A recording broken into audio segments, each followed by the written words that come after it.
Novena parte. La Iglesia de Cristo fundada. Estudios en los Hechos de los Apóstoles. En la continuidad de nuestro estudio en el libro de los Hechos de los Apóstoles, vamos a considerar en esta oportunidad el punto cuarto del perfil o presentación de la primera división del libro. La entronización, la exaltación de Jesús como el prometido príncipe de justicia, dándose a entender por medio de su sentencia rápida y juicio, de Ananías y Zafira, y por las muchas señales especiales de muchos milagros y prodigios a través de los apóstoles, vistas en el capítulo 5. Y lo veremos en cuanto a la iglesia. Y el punto quinto del perfil o presentación de nuestro estudio: Jesús como príncipe y salvador rechazado por los funcionarios religiosos. Capítulo 5, versículo 17 al 41, Jesús rechazado oficialmente. Así, el capítulo 5 de este libro de los Hechos de los Apóstoles corresponde con Josué de capítulo 7. Espiritualmente, Israel estaba en aquel tiempo en la tierra prometida. El mundo fue juzgado y maldecido en el Calvario. Los que recibieron la verdad fueron llenos del Espíritu. En cuanto a provisión, el mundo estaba a sus pies, conquistado y sometido, subyugado. Ellos se encontraron con ilimitado éxito, y lo podemos apreciar en la expresión que el Señor diariamente añadía a aquellos como habían de ser salvos. Leemos la referencia en Reina Valera 1960, Hechos 2:47, alabando a Dios y teniendo favor con todo el pueblo, y el Señor añadía cada día a la iglesia los que habían de ser salvos. Pero, o más, aquí está esta misma relación significativa y contundente. La primera palabra del capítulo 5, ¿qué significa esto? ¿No fue dado el Espíritu? ¿No fueron o no estaban los discípulos en la voluntad de Dios? ¿No decía, ellos fueron todos llenos del Espíritu Santo? ¿Cómo entonces podría ocurrir allí aquella terrible desgracia con tal Espíritu Santo y poder reuniéndolos? Versículo 13, nos confía un secreto. Algunas personas trataron de unírseles. Estos, unidos por sí mismos, pretendieron hacer una consagración total a Dios. Pronto se hace evidente en cuanto a si las personas están unidas por voluntad propia a la congregación o divinamente son añadidos por el Señor, al Señor. Y el amor manifiesto del mundo demuestra la hipocresía de los hombres y la naturaleza de la codicia. El mundo entero, arruinado por el pecado, fue maldecido con la cruz de Cristo.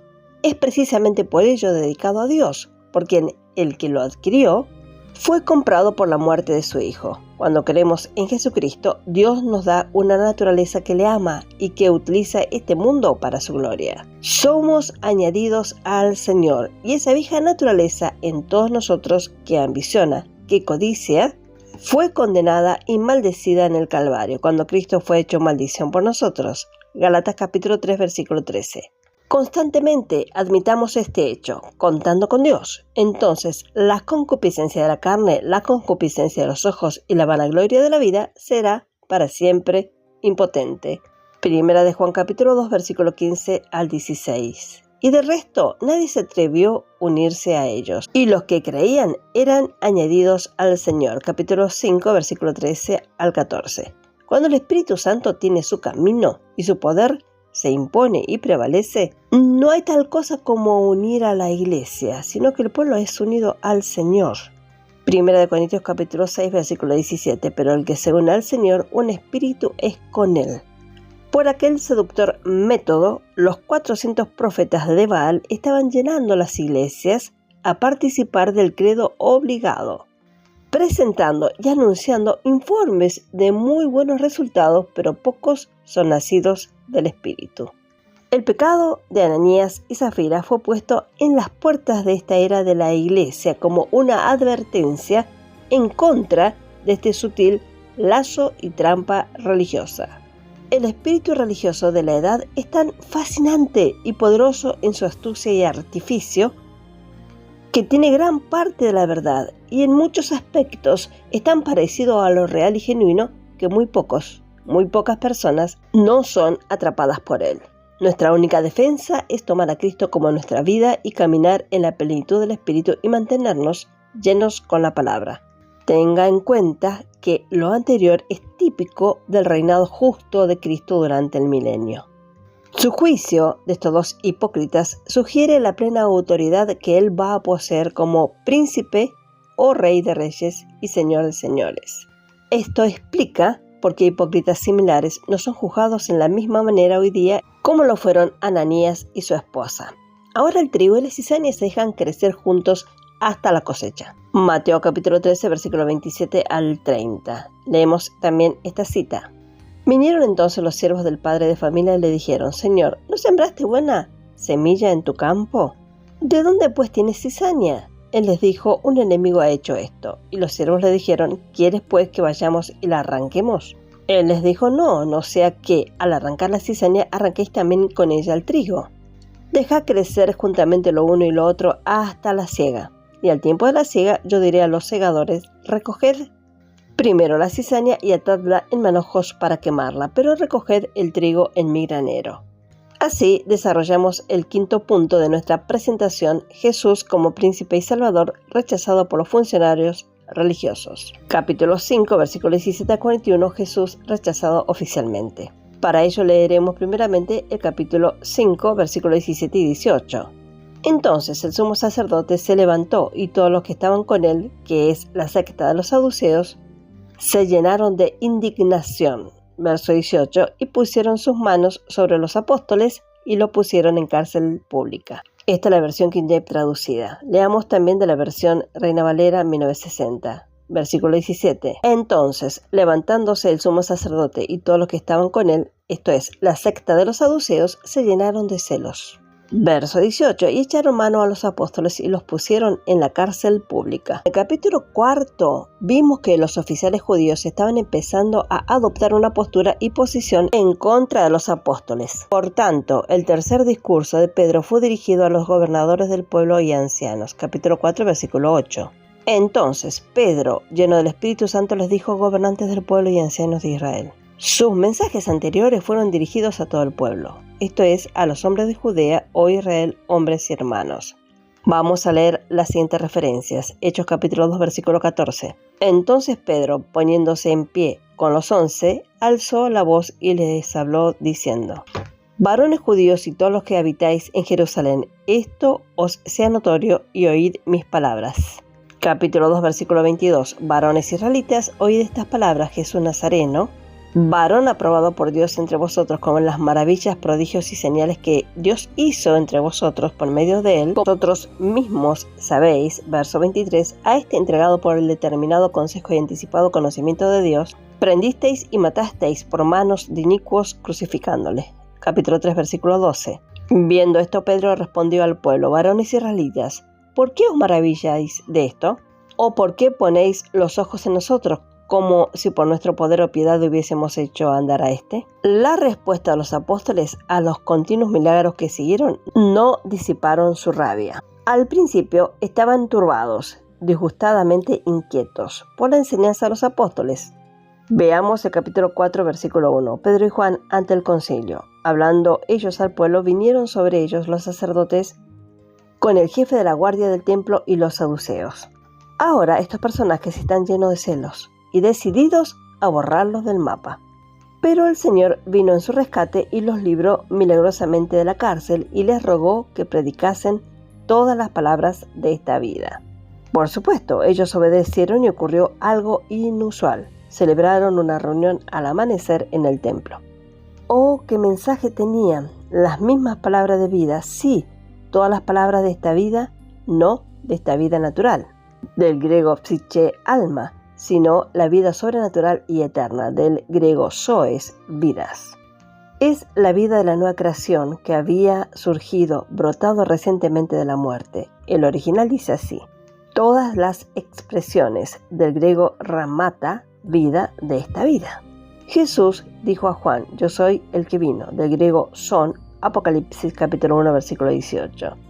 Que llama vida eterna en el verso anterior. Por lo tanto dice: el que tiene al Hijo tiene la vida, Zoen, el que él llama vida eterna en el versículo anterior. Dijo que tenemos un maravilloso mensaje que da vida y sustenta vida en las divinas declaraciones de esta vida eterna. Hacemos bien si buscamos y venimos y vemos a Cristo en cada página de la Escritura. Veamos un tribunal de justicia. Los sumos sacerdotes convocaron al concilio y todo el senado o los ancianos juntamente. Mire a aquella asamblea, sumo sacerdote, el capitán, sacerdotes principales, oficiales saduceos, un senado religioso. Se habían reunido anteriormente alrededor de 2 meses y habían puesto a muerte al Hijo del Hombre. Ahora, otra vez, muestran de nuevo su enemistad contra él, a negarse a prestar atención a sus mensajeros de paz ungidos por el Espíritu. Ellos no eran ignorantes, pero reconocieron que la verdad se estaba proclamando. Hechos capítulo 5, versículo 28 de la versión King James traducida. Se dijo a los apóstoles: vosotros habéis llenado Jerusalén con vuestra doctrina, sin negar que se trataba conforme a las Escrituras, y queréis traer la sangre de este hombre sobre nosotros. Veamos también de la versión revisada de 1960, Hechos capítulo 5, versículo 28, diciendo: ¿no os mandamos estrictamente que no enseñaseis en este nombre? Y ahora habéis llenado a Jerusalén de vuestra doctrina y queréis echar sobre nosotros la sangre de ese hombre. Ellos deliberadamente se negaron, rechazaron el poder purificador de la sangre del Cordero recientemente muerto y sin embargo vivo. Hebreos capítulo 10, versículo 20 del griego.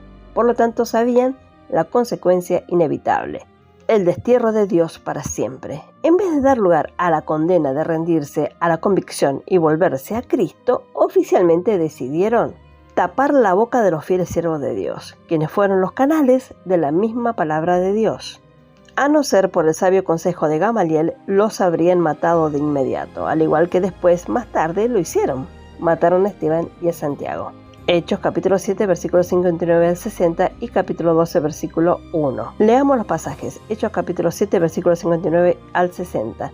Y apedraban a Esteban, mientras él invocaba y decía: Señor Jesús, recibe mi espíritu. Verso 60. Y puesto de rodillas, clamó a gran voz: Señor, no les tomes en cuenta este pecado. Y habiendo dicho esto, durmió. Jacobo muerto, Pedro encarcelado. Hechos capítulo 12, versículo 1. En aquel mismo tiempo, el rey Herodes echó mano a algunos de la iglesia para maltratarles.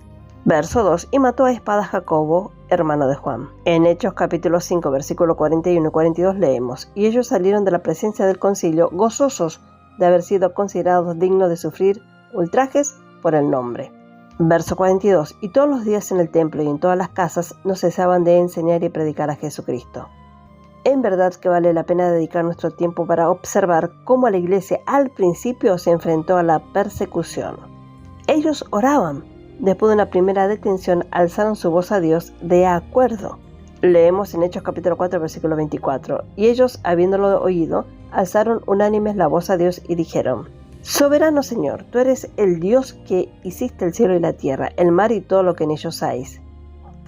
Ellos se consolaron recordando las Escrituras que sus enemigos estaban cumpliendo. En lugar de desanimarse, clamaron por el poder multiplicado y el coraje y el denuedo de declarar toda la verdad. Del mismo modo, después de la segunda detención y liberación, continuaron con su tarea asignada por Dios y se regocijaron en sus persecuciones. En general, el pueblo cuenta como una vergüenza sufrir por Cristo. Pero ellos contaron un honor sufrir la deshonra de su nombre. ¿Por qué? Porque ellos sabían que estaban luchando y peleando por una buena causa y por aquel que sin duda ha vencido y sin duda alguna vencerá siempre. Observe también que no trataron de hacer nada para defenderse, pues cuando se los preguntaron, ellos simplemente respondieron y explicaron. Cuando la luz era solicitada, ellos se la dieron. La expusieron, en ninguna manera ofrecieron apologías por una parte y sentimientos por la otra. No, ellos se mantuvieron totalmente encomendados a la sabiduría y cuidado del Señor. ¿Cómo es con nosotros? ¿Qué ejemplo para sus siervos soy, verdad? Sí, que aprovechemos las oportunidades y saquemos provecho. Gracias al Señor por su eterna palabra. Por ahora vamos a dejar por aquí, confiando en la guía del Espíritu Santo en la administración y comprensión de la palabra de Dios. Que el Señor los bendiga ricamente a cada uno. Amén y amén.